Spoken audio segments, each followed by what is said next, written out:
Okay, when I did my compare and contrast of Ezekiel 47 and the third temple with the holy city, as compared with the holy city in Revelation 21 to 22, I moved through that summary a little bit too quickly. There was something that I left out of that list of things we needed to bring out to show that there, even though in spite of the similarities, there's a fundamental difference. And that one thing I left out is almost the most important, or at least the most dramatic, let's put it that way.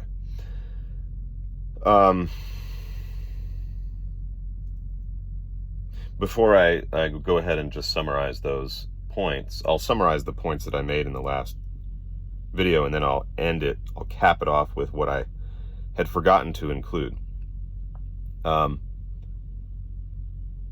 But I just want to remark here that almost no one talks about this, and that there's a fundamental difference between the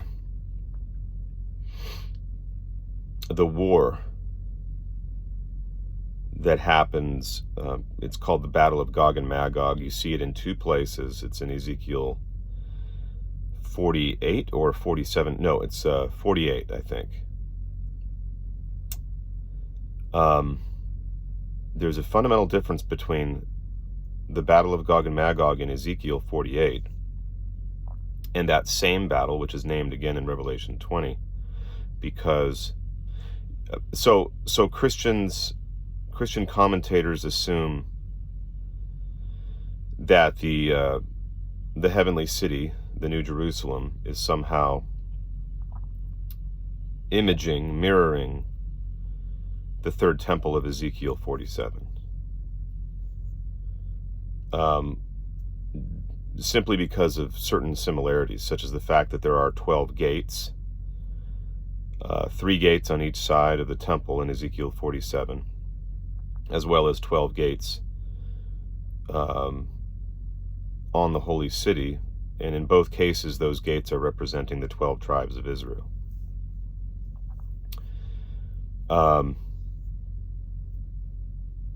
But what they're not noticing is that Gog and Magog, the enemy, Gog and Magog, are defined differently and identified differently. Once you understand that Yahweh is the adversary and that Jesus identifies himself with Lucifer, it becomes clear who is attacking who at the end of Revelation versus who is attacking who in Ezekiel 47. But let me go ahead and summarize. Let me do because I did an incomplete summary at the end of the last video. I mentioned one thing kind of in the middle of the video, and then I summarized with 2 points at the end, and then there was something I forgot to mention. So we're kind of all over the place. Let's go ahead and just summarize those 4 or 5 things now, so we have a very clear picture of what's going on. So in Ezekiel 47, you have trees, plural, whose leaves are for healing, whereas in Revelation 22, there's just one tree that acts as a healer to heal the nations, and that's the tree of life. So Revelation 22 is hearkening back explicitly to the Garden of Eden.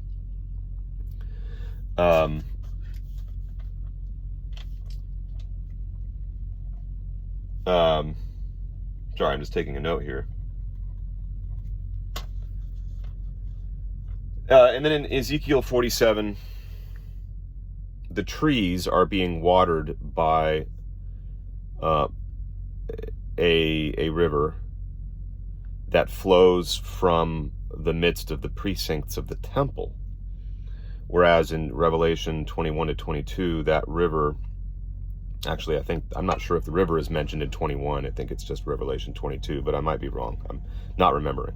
But the river flows from out from the midst of the holy city, not out from the midst of the temple precinct. Why is that? Because the temple is no longer, the temple is now gone, no longer exists. Beginning in verse 22, I believe it's verse 22 of chapter 22. Could be chapter 21, but I believe it's 22. No, it's probably 21. It explicitly says that the temple is no longer in the midst of the city, because the Lamb itself is the light that shines in the city and provides light for the city. So there's that difference. Whereas you have a temple in Ezekiel 47, you have a city without a temple in Revelation 21 to 22. And then there are certain characteristics and features of the city and the, architectural and landscape sort of, so to speak, features between the temple and the city. As I previously mentioned, there are 12 gates on the temple and 12 gates on the city. In both cases, the 12 gates represent the 12 tribes. However, again, in Ezekiel 47, the 12 gates are affixed to the temple. They're characteristics of a temple, whereas in Revelation, they are characteristics of a city. Furthermore, there are 12 foundation stones in the city that don't exist, that are non-existent in the temple. And those 12 foundation stones, the text in Revelation tells us, represent the 12 apostles of Jesus.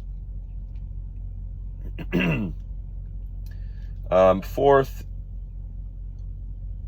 this is not a contrast directly between the temple and the city. This is more of a contrast between the garden in Genesis 2 and 3 versus the city in Revelation 21 to 22. So while there is the tree of life and people have been restored to partaking of the tree again in Revelation 21 to 22, this time they're doing it within a city. The tree exists in a city, whereas in Genesis 2 to 3, the tree grew up in the midst of a garden, but there was no city.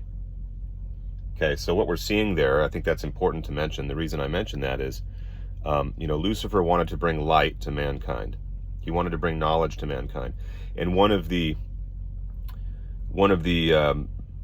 natural results or outcomes of having knowledge is to evolve in terms of what we're able to build and do and accomplish in terms of adding to the sophistication of our quality of life.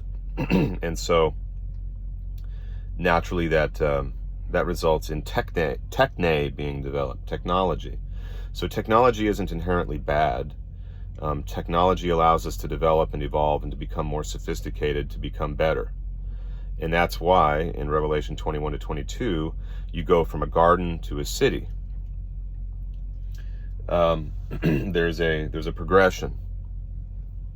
So knowledge is not bad. And Lucifer, or Jesus, was attempting to provide humankind with the knowledge and the power that they needed to evolve and grow and develop. Yahweh didn't want that. He wanted them to remain primitive in a garden. And I think that's pretty clear from the motifs we're seeing. And then finally, the battle of Gog and Magog in Ezekiel 48. It talks about the armies of Gog and Magog coming down from the north, and the king of the north coming down and making war against the Israelites and their temple, the temple of Yahweh. And it says that they defeat Gog and Magog. So the people of Yahweh defeat the armies coming down from the north. You have a completely different narrative in Revelation 21 to 22. So here's another classic example of the esoteric Christian community, the authors of Revelation, turning the tables on the narrative in the Old Testament, attempting to take the limelight off of Yahweh and train that light on Jesus as the true fulfillment of the prophetic texts, and the Christian esoteric community in the early church being the true inheritors of eternal life and paradise, as opposed to the people of the temple, because the people of the temple were worshipers of Satan or Yahweh. And that's why it specifically says in Revelation 20 that at the end of the millennium, Satan will be released from his bonds, and he will come up on the breadth of the earth, deceiving the nations and bringing them, gathering them to battle against the holy city, not the temple, but the holy city. So you see how these are very, very different texts. And the reason they're very, very different texts is because the two communities are totally different. In one instance, you have a temple. In another instance, you have a city. Gog and Magog are different. One is attacking one people, the people with the third temple.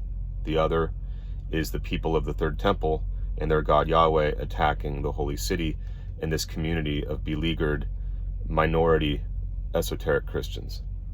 All right, so that's the end of this video, and I hope you could get. I hope this is preparing you and arming you to confront Christians who try to impose their dogmas and their interpretations, impose their dogmas and their theological presuppositions upon you in conversation, because they can't win. They ultimately don't understand their own texts, especially the book of Revelation. They're completely clueless about the book of Revelation.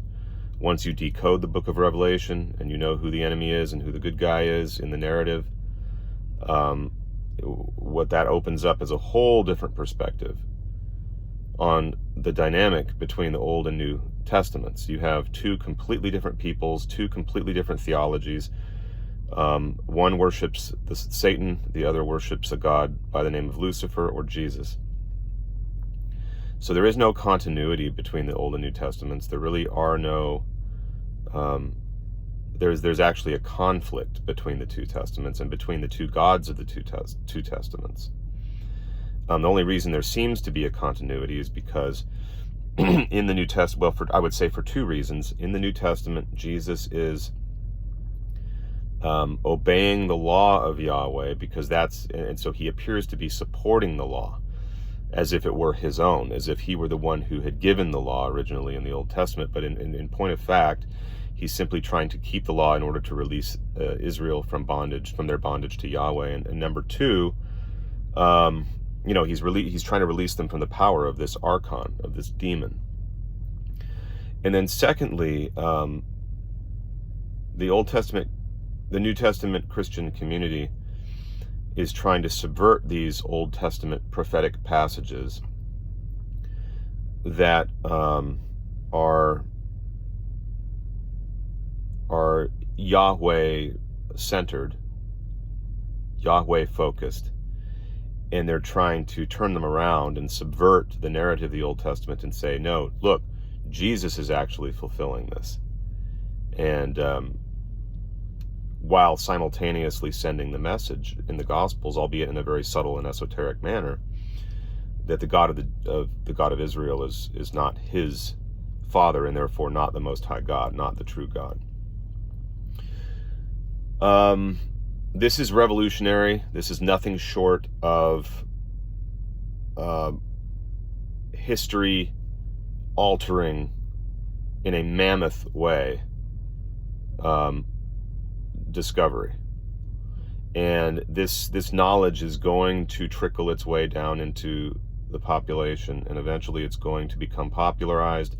More people are going to be writing about this, making videos about this, and presenting it more thoroughly, doing more exegesis of the texts.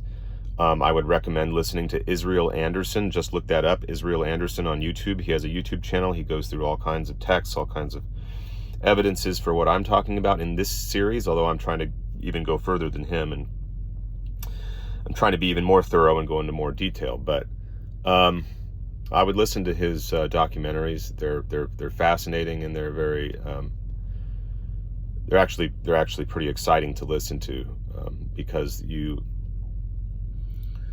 discovering a whole new world you didn't know existed, and you're finding out that it's actually true.